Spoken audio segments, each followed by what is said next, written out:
Picture this. It's a Saturday afternoon sometime in the 60s, 70s, maybe the early 80s. You're standing on the roof of your garage.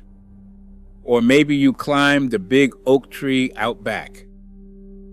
Or you dragged a lawn chair next to the shed and stacked a crate on top of it because you were nothing if not an engineer when motivation was high enough. And in your hand, you've got this tiny little plastic soldier. He's got a helmet. He's got a rifle. He's got the 1,000-yard stare of a man who has been thrown off a roof approximately 47 times this week. And attached to him is a flimsy little square of plastic film. His parachute. You hold him out over the edge. You give him one good heave. And for about 3 seconds, maybe 4 if the wind was cooperating, that little guy drifts down through the summer air like he's got somewhere important to be. And you watch him the whole way down, every single time, like it was the first time. Now, before we get into it, I want to address the elephant in the room, or more accurately, the elephant stuck in the elm tree. Because if you owned one of these, and statistically speaking, if you were a kid in the mid-century, you absolutely did, then you already know that the parachute rarely worked the way it was supposed to. We'll get to that. We'll get to that. Here's what's interesting about the parachute soldier as a cultural artifact. It wasn't sold in one place. It wasn't made by one company. There was no big advertising campaign, no movie tie-in, no Saturday morning cartoon called Parachute Soldier and Friends.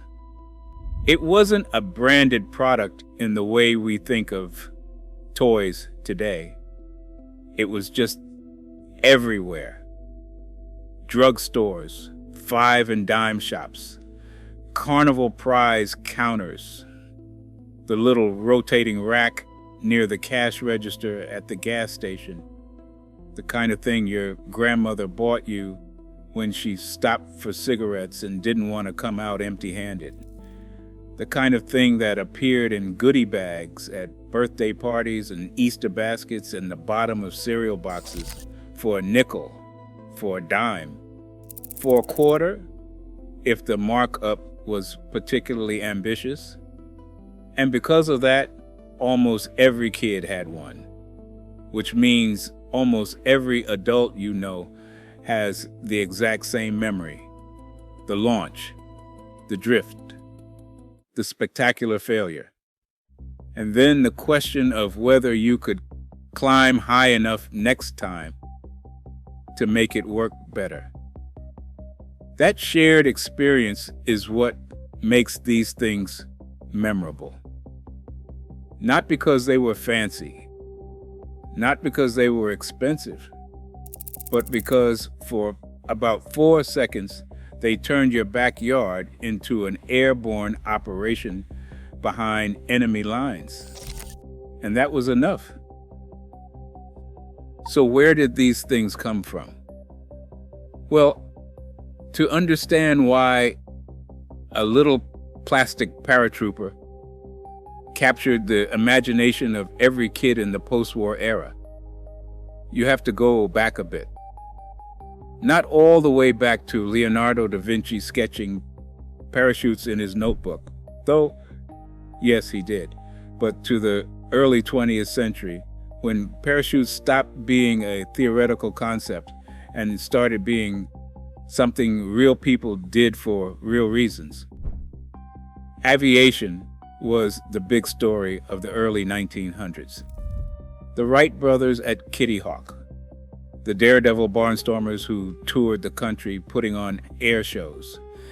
These pilots became almost mythological figures in the public imagination, and the parachute was part of that mythology. The idea that you could fall out of the sky and survive through sheer ingenuity. There was something deeply compelling about that. Then World War II happened, and airborne troops became some of the most famous soldiers on the planet. The 101st Airborne, the 82nd, Operation Market Garden, D-Day.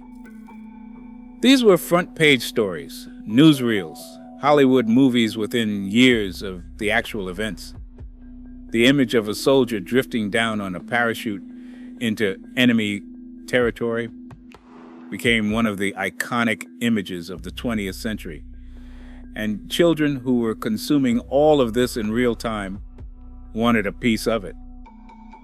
The earliest toy versions were actually pretty involved. Cloth canopies, real string, some assembly required. They were sold as hobby items more than pure toys.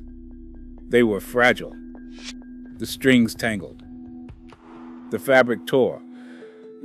They weren't something you handed a 7-year-old and said, "Go nuts." They were a project. But then came plastic, and plastic changed everything.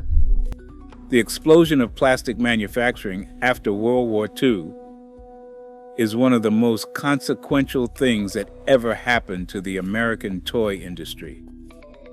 Factories that had been retooled for the war effort suddenly had all this manufacturing capacity and nowhere to put it. Plastic could be molded into almost any shape in seconds. It was cheap. It was durable. It was lightweight. And for the parachute soldier specifically, it was perfect. The little figure could be molded quickly. The parachute canopy was just a square of lightweight plastic film. The strings were only a few cents of material at most. The whole thing could be manufactured for almost nothing. And because the margins were so strong, manufacturers could sell them for almost nothing and still make money. This is when the toy stopped being a hobby item and became something else entirely. Something you could sell at carnivals. Something you could put in a vending machine. Something a corner drugstore could keep in a little wire basket by the register and move through without any advertising whatsoever. The price point was so low that it was practically an impulse reflex. A kid did not have to beg. A parent did not have to think about it. It was a quarter. Done. And because of that pricing and that distribution model, the parachute soldier achieved something that most toys never do. It went from being a product to being a cultural object. Something so common it almost stopped having an identity of its own and just became part of childhood. Here's where the parachute soldier gets interesting from a business history perspective. Unlike Barbie, G.I. Joe, or Hot Wheels, toys with clear corporate parents, distinct branding, and massive advertising budgets, the parachute soldier was made by essentially everyone and no one. There was no Parachute Soldier Incorporated. Imperial Toys made them.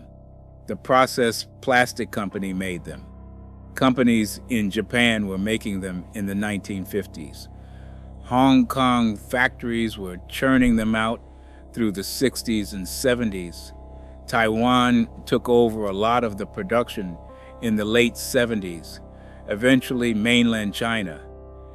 And then there were all the completely anonymous versions. No brand, no company name. Just a little soldier, a piece of plastic wrap, and a few strings shoved into a cellophane bag with a cardboard header that said something like paratrooper in red block letters. Most kids had no idea who made theirs. It didn't matter. The toy was the toy regardless of who manufactured it or where it came from. That's a genuinely unusual thing in toy history. Most iconic toys are inseparable from their brand. You didn't just have a doll. You had a Barbie. But with the parachute soldier, nobody cared. You just had a parachute guy. That was the whole identity. Okay, let's talk about the elephant in the tree, or more accurately, the elephant hanging from the power line across the street. The parachute soldier, in theory, was a marvel of simple aerodynamics. A light payload suspended from a canopy that creates drag, slowing the descent to a gentle, controlled float. In theory. In practice, what you got was one of three outcomes. The first outcome was the miracle. The parachute opened. The soldier drifted for a few beautiful seconds. Everything worked exactly as intended, and you immediately did it again 40 times. The second outcome was more common. The parachute didn't open. The soldier corkscrewed straight down into the dirt at roughly the same speed as if you just dropped him without the parachute. Sometimes he embedded himself in the lawn like a tiny javelin, which was, honestly, its own kind of satisfying. The third outcome was the classic disaster. The strings were tangled. The parachute was half open, half strangling the soldier around the waist, and the whole thing wobbled down in a desperate sideways spiral. And the thing was, the response to failure was never to accept the result and do something else. The response was always to try to fix it. You'd spend 10 minutes carefully untangling the strings, laying the canopy out flat, folding everything just right, trying to figure out the precise technique that would guarantee a clean deployment. You were a kid. You had no understanding of fluid dynamics. You were going entirely on instinct and optimism. And sometimes you'd get it right. And when you did, man, the other part of this, of course, was launch height. There's a very real minimum height required for a parachute to fully deploy. And I can tell you from experience that the average kid was not launching from that height. You needed to be higher, always higher. Which is why garage roofs were involved. Which is why trees were involved. Which is why sketchy climbs up sheds and fences were involved. Because 4 seconds of barely working parachute glory was worth it. Every single time. I also want to talk about how these things moved through childhood communities, because it was its own little economy. You got your first one from somewhere. A birthday party bag, a grandparent, the rack at the gas station. You played with it until it was destroyed or lost, and then you started acquiring more. They were cheap enough that it wasn't a big ask. Once you had 2, the whole dynamic changed. Now you had missions. You had scenarios. 2 soldiers getting dropped simultaneously behind enemy lines, and the one who landed without tangling was the winner. Or you'd recruit your friends, and everyone brought their guys, and suddenly you had an airborne operation running out of the second floor window of somebody's house. The parachute soldier was also, it must be said, frequently used as a projectile. Not in the parachute opening sense, in the throwing at your brother sense. The little plastic figure, without the parachute engaged, had a perfectly satisfying weight and heft for indoor conflict. This is not a use case I'm recommending. I'm merely documenting it for historical accuracy.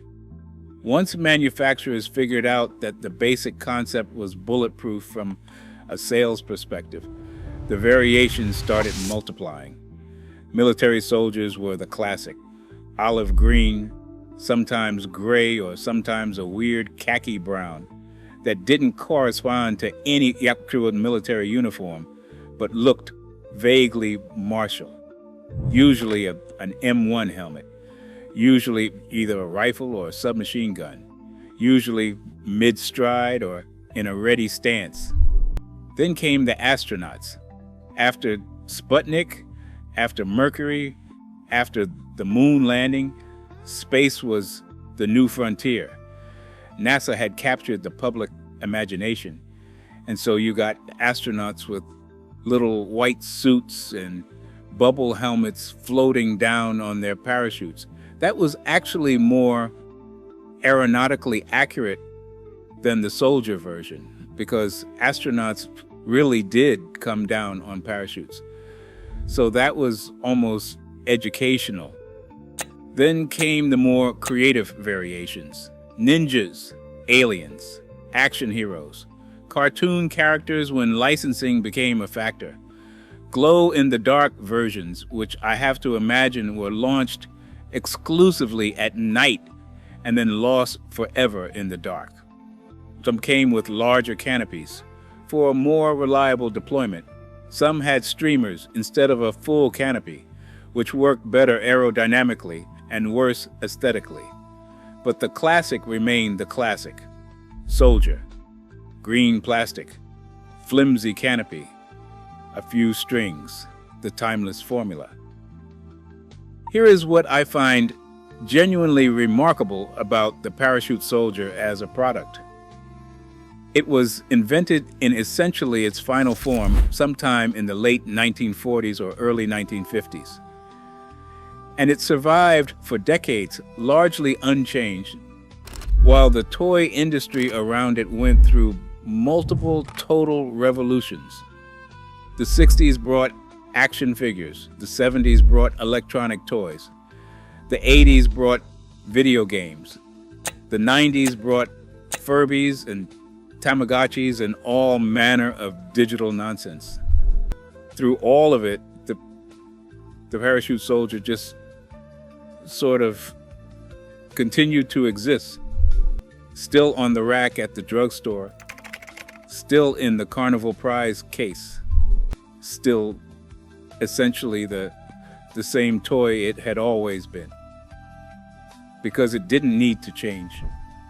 The fundamental joy of it, a small thing that floats, launched from the highest point you could safely reach, with varying degrees of success, that joy is not era-specific. It doesn't require batteries or a screen or a subscription. It requires a kid and a desire to see something fall in a slow and interesting way. That's it. That's the whole product. But nothing lasts forever, including things that survive on pure inertia. The parachute soldier didn't disappear dramatically. There was no big recall, no famous discontinuation, no dramatic final chapter. It just faded. As home video games arrived and got cheaper, as toys got more sophisticated, as kids' entertainment options multiplied, the parachute soldier started receding into the background, still technically available, still technically the same toy, but no longer the universal childhood object it once was. By the 90s, you'd still find them at carnivals and dollar stores. Some dollar stores still carry versions of them today.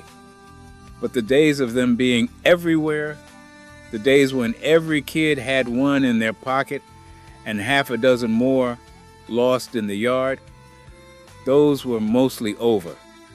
Not with a bang, with a drift, slowly, sideways, like a parachute that's partially tangled. So here's the thing.